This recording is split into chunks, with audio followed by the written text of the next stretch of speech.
Thank you. Okay, so this is a large subject, so I'm going to try to get through a lot of here, so I hope the QA will be enough. First of all, I want to introduce you to the concept of threat modeling, which is basically how to think about how to protect yourself. And it's what are you trying to protect, from whom, and what happens if you fail. In the physical realm, that would be, do you lock your front door? Why do you do that? You don't want your TV to get stolen? Well, that's a monetary problem, but it's not that big of a deal. What happens if the key into your house or to your car gets stolen? That's a bigger deal, so you're going to put that in a safe. So you start using bigger things to protect yourself. Pokemon Go is an application that is a game that sends your current location to a company, and it keeps tabs on where you are at any point during the day. It can send the information to, from the camera, from the microphone, and during the first few days, if you signed up for this and you click I agree, Google would keep full access to your Google account to this third-party company. They would know all your, they could read all your emails, your calendar, and this is a big deal because companies like Google and Facebook have a lot of information on who you are and what you are. It's a great way of sending you ads, but in the same way that they can Google can tell that you are looking to buy a new car, they can tell that you may be a closeted homosexual or you're cheating on your spouse. So this is really important information that you really don't want to distribute wide and large. They're going to let me know if I'm cheating.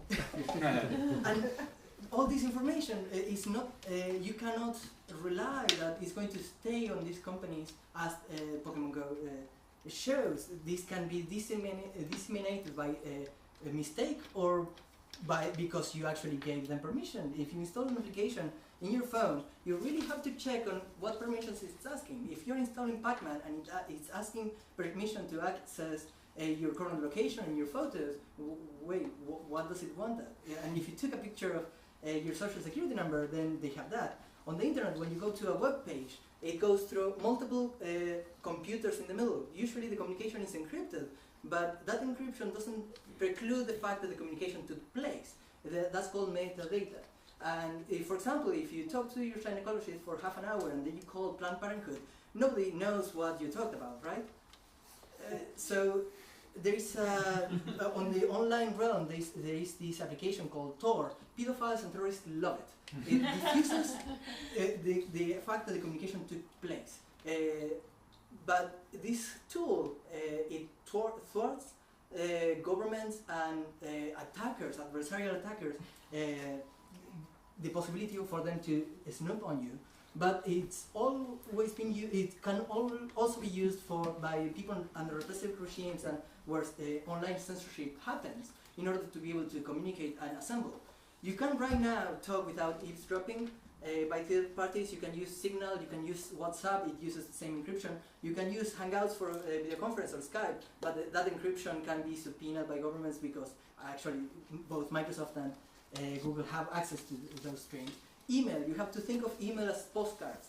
They are not encrypted, they are not covered. Anyone can, the email bounces through multiple computers before reaching its destination. Don't send your social, don't send pictures of important documentation. Don't share private information through email. It can be snooped very easily, not only by your 8-year-old neighbor, but also by governments. And if you are currently or potentially in the future a minority or a possible target, that information can be received and backtracked. And beyond that, I would like to give you a few things that you should really do. One, keep your software up to date. Use strong passwords. If you can use a password manager, it's very easy to do. Enable two-factor authentication, which means you need your phone to be able to log in. If you check for the green lock in the URL bar on your web browser, most of the time it's very important, especially if you're banking. And encrypt every device that you carry with you. If your laptop gets stolen from your car, you really don't want any random person to be able to access all the information that you have in that device, which probably includes your banking statements, and saved logins. I would also like to direct you towards the Electronic Frontier Foundation, the EFF. They do a lot of great work regarding privacy and online rights. And at the first URL, you will see a lot of information that goes way more in depth than I did now about how to protect yourself if you are a protester, if you are an LGBTQ person that lives in a closet and that is closeted in a community that is not forthcoming. That's about it. I would like to.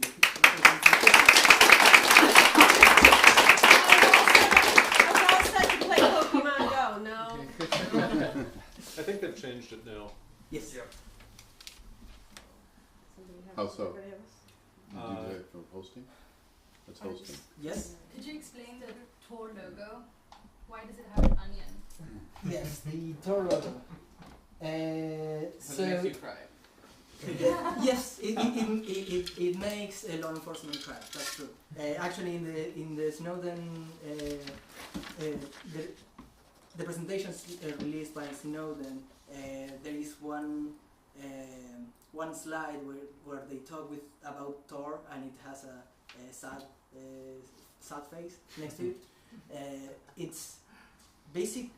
The way that Tor works is by separating the 2 points of communication. If Alice wants to talk to Bob, instead of speaking directly, Alice will talk first to A will talk to B will talk to C will talk to D, and D will talk to Bob. And then it's going to do the round trip back. By doing that, unless you have control of about a third of all the machines that belong to that network, you really can't keep up and be able to decipher who is communicating with who. And yeah, that's about it. The logo thing, it's an onion because they're adding layers. Yes. That's the cool answer. We prepped that one at home last night. So, and in terms of hacking, I watched recently like this TV show, Mr. Robot, Yes. and I was just thinking about the different motivations that people might have for hacking. I was just wondering if you could speak to that. I mean, one of them is clearly financial gain, and then in this show, they're kind of talking about maybe a way of like sort of bringing down kind of the larger system, and like, I mean, is that to what extent is that like a real Do you need for the deal? laws? And like, yeah, I'm just curious. Can you say some more about like why people are doing what they're doing like out there? So there are many different motivations. It really depends on the group. You have groups like Anonymous, which is kind of self-defeating because it's not really a group. But it's you have people that do it only. They are digital anarchists. They like to see the world burn. Then you have other groups that are just thinkers. They want to see what makes computers tick. So a very good way of learning how something works is by breaking it. And in the way that it breaks, it teaches you something about that system. Then you have the other big, I think the other big group there would be law enforcement, which wants to keep an ear to the ground on communications, which historically has been possible. Things like the postal service. You are not supposed to open a letter, but it's happened. Telecommunications, when you phone calls. They historically have been able to listen into any phone call. The only big difference now is that it can be done in an automated fashion systematically to everyone. And yeah. So is there actually like for people who are in cybersecurity, then is there some level of training and learning how to hack other things, as a way of really getting into the? If you don't really know how to protect yourself, and that's I think that touches a bit on the big discussion, especially during the primary elections, one of the the hot topics was encryption. And the problem with encryption is that it either works or it doesn't. You can't really have a backdoorable encryption, because that means that okay, law enforcement can listen to this. So if that key gets leaked, which will inevitably happen, then it automatically opens everybody's communications to third parties. Either a teenager with a lot of spare time, or or a Chinese spies, or a Russian syndicate just looking for your credit card information. Do you think that quantum encryption will change all this? It's really difficult to do a proper assessment. I mean, right now, encryption works. It's math. It works. The likelihood that it's going to be completely broken is unlikely. What you will see, which is what has happened since encryption was digital encryption was invented, is that people find vulnerabilities in the actual implementation, but not in the math. Math is unbreakable. Well, that's of course not quite true. Right. We've had math-based attacks Right. against mathematical encryption models where there were field properties But that were not understood, and it's not that there was something wrong, it's that there's something we deeply didn't understand. It happens rarely, but it's at least 3 times it's happened. Right, but you could argue that it was a problem with the math. No. The problem with it's a limit of our understanding of the math, and if one goes to something like quantum encryption, if quantum encryption can actually be broken, then our understanding of the fundamental physics of the universe is deeply wrong. Which it has been many times. Yes.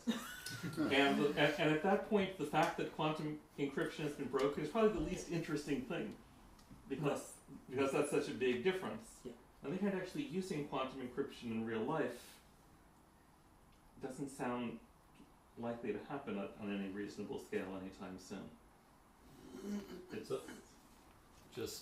is quantum encryption the thing where, like, when one molecule changes, there's another one that changes the opposite way, so you would have them in different places and use that to be your keys, so or how does that? I'm definitely not an expert in that subject. So particles much smaller than molecules, but yes. Gilles Broussard's work. Cool. What about using quantum computers to break conventional encryption? That's much more likely. Yeah. Real Brute force. Well, it's for most encryption methods, it's a matter of like probability, and there's compute power, and if you can't reach a solution in a reasonable amount of time, then you consider it like unbreakable. But if you can do it a lot faster, like orders of magnitude faster, then Which has happened in the past as well without quantum computing. There are many algorithms that were extremely difficult to do 10 years ago, and now they can be done in minutes. Right, and in the same way, you've got potential for attacking some of these things with protein fluidic computing. Right. Yeah, in principle. Hold on. What's quantum computing? Just saying. I can let you explain better. So quantum computing, as opposed to quantum cryptography, you can have your subatomic particles will happily be in different states at once, and will collapse into a form eventually, where eventually is very, very fast. And so they're trying out all the possible things, and the one where everything aligns, they resolve. And so you can do something very fast, and we can, at this point, make something that can make a number as big as about 128, and that's as big as the biggest one I've seen can do. Sort of 7 bits. I still don't understand. So, have you heard of Schrodinger's cat? Yes. Okay, so imagine if you could put together a whole bunch of Schrodinger's cat boxes, and when you open the boxes, the cats that jump out spell out the answer.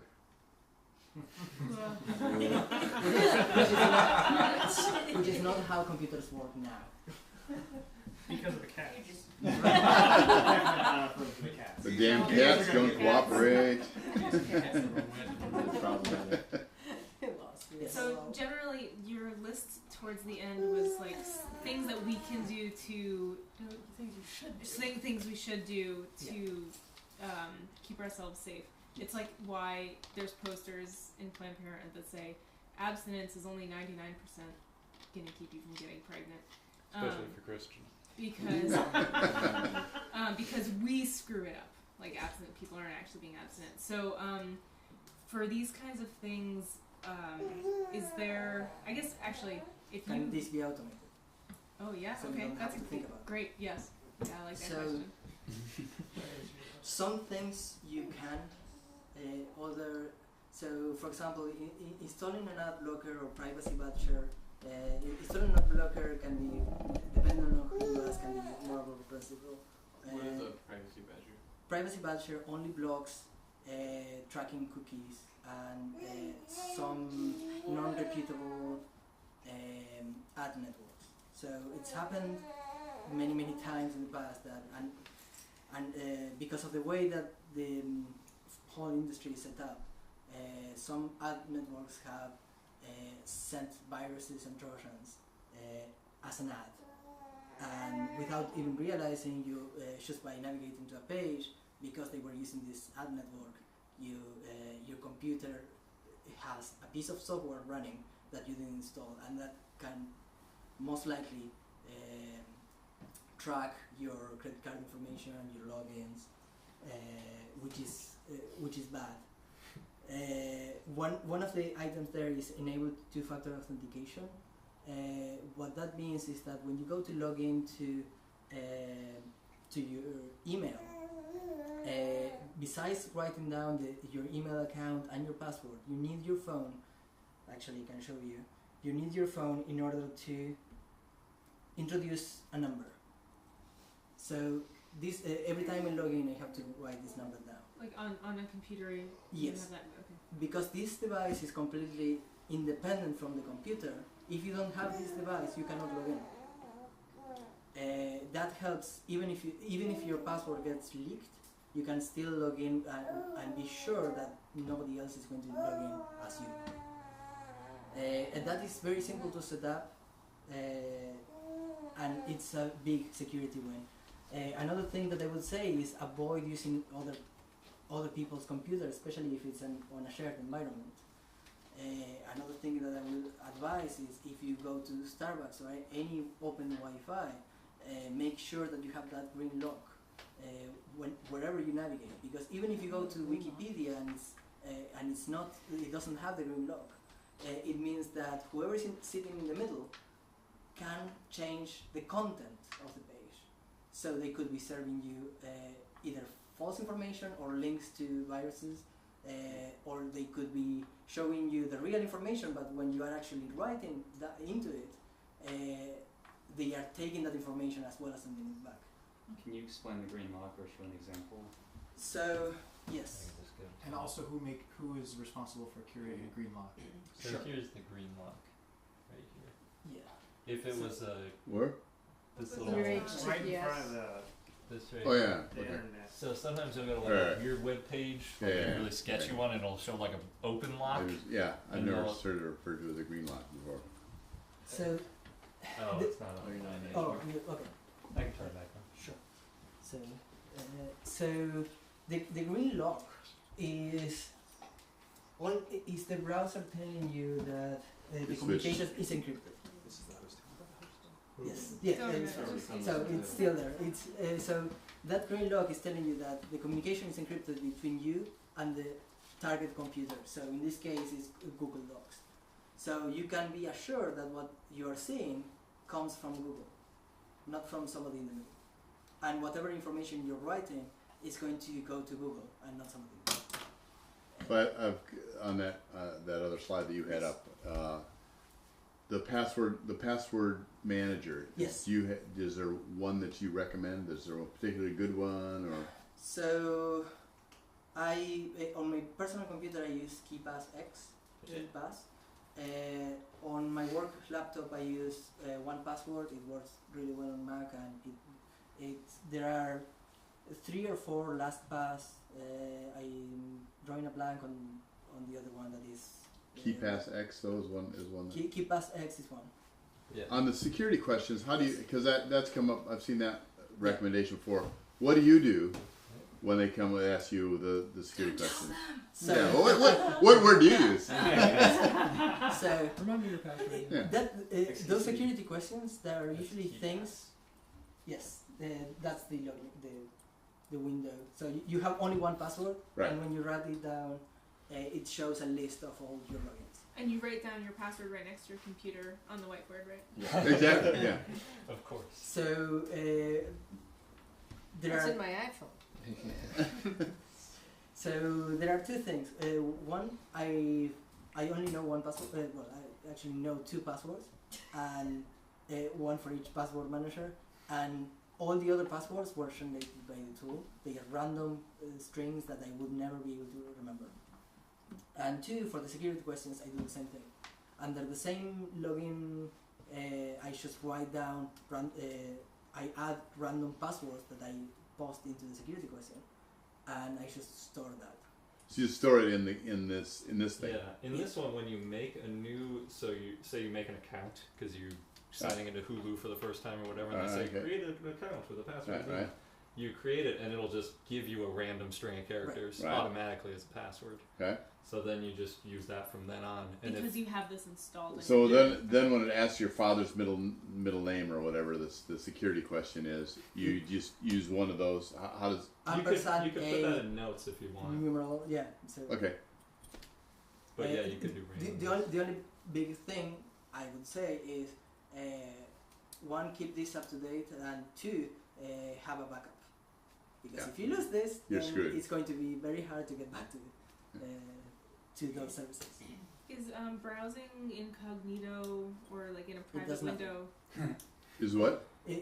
Browsing incognito does nothing. It's not true. The It only works for plane tickets. yes, but the only thing it does is erase all the cookies and all the browsing history for that session. So if you are buying plane tickets, if you go twice to the same page with the same browser, the price is going to go up because Right. they assume that you want to buy it. So if you for that it works, but it does nothing for actual security. Good to know. Yeah, Basically, they have us. Can you share that lists that you suggested? Yeah, no, it's Your super frustrating. Yes. like okay. It So took me a while to figure that one out. do you realize? So that'll Yeah. be that posted. one. So- Yeah. Post that, lady. So yeah, I Well, can they'll all share be that, posted and on I would recommend going to this link. Yeah, they're awesome. First of all, the organization is really good, but they also give you step by step information about how some of the things that I already said, but targeted towards certain people. Like if you're a journalist, if you're a journalist student, if you're a protester, some things that you should do in your life. And They know I'm a Democrat, that's for sure. Yeah. 75 emails a day from Hillary. I think they got me. That's really cool. Is there any difference between Mac versus PC with your privacy? No. Most of the things apply universally. What may change is what application you're using, but they serve the same purpose. Regarding the list itself, some of the things I would say is, again, don't use any unlocked computer that is around. Look for the green lock when you are banking or sending emails. If you encrypt your password, your laptop, and your phone. If it's lost, at least nobody will be able to gain entry into it. and that goes doubly so if you're crossing borders, if you're traveling anywhere outside the country. Doesn't having all your passwords in one place make them more vulnerable? Like if someone, wouldn't that make that like a really juicy target for someone to want to figure out how to break into? So it is, but this sounds a bit bad. That's why I usually don't propose it. But the best way of not being attacked is not to make yourself a target. That's not always possible, but and if you are the target of a state actor, you are screwed already. Yeah. And I think I did the same thing you did, which is for all my personal information I use KeePass because that's offline. So the only way you can get to it is you have to physically go to my computer and type into it. Whereas if you're using something like LastPass that's online, that is potentially a problem because now if somebody hacks LastPass, they might get all of your passwords. In theory, it is potentially possible to make LastPass secure enough for most people, but you're still trusting. I think all these lies go down to trust and trust, and it goes to how much effort are you willing to go to protect what you're protecting, and what happens if you fail. If it's your email account, it's usually a pretty big deal. You don't want work contracts, your social security information, a scan of your passport. All of those things are things that you don't want to be around. Your Facebook account may not be too big of a deal, but it's still nice to protect it. I think that's all the time we have.